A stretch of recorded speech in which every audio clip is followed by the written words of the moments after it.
Ngayon, ipapakita namin sa inyo ang tatlong bagay. Una, paano ba gumagana ang GetSearch? Pangalawa, paano ba ito kinakabit o ini-install? Pangatlo, ano nga ba ang pakinabang ng produktong ito? Ang GetSearch ay kaya tutulungan magpa-stabilize ang takbo ng kuryente sa makina nyo sa pamamagitan ng pag-optimize ng daluyan nito. Sa pamamagitan nito, mas maganda ang responda ng sasakyan nyo. Para subukan ito, gagamit ako ng digital volt reader.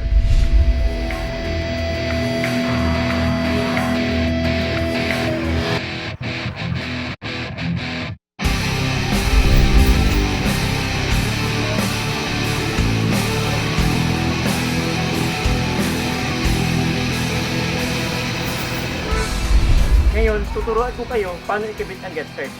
Tignan po natin.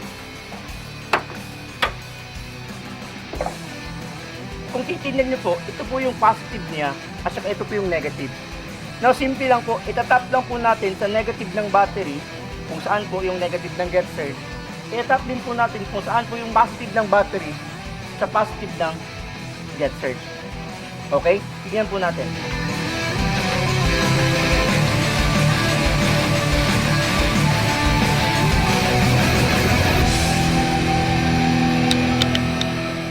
Ngayon po ay nakakabit na.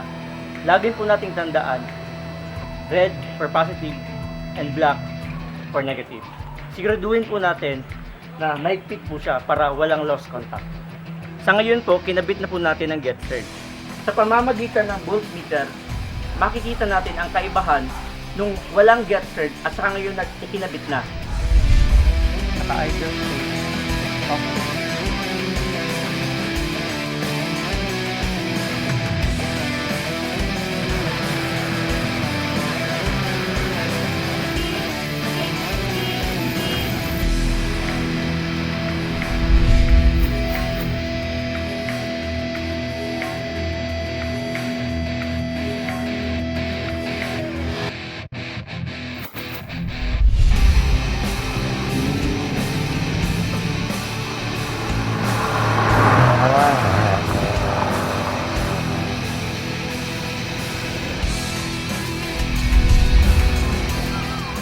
Sa nakikita nyo, ang galaw ay mas balance or stable kahit mabilis ang takbo. Ito ay nagbibigay ng mahusay na engine performance dahil mabilis ang kurente.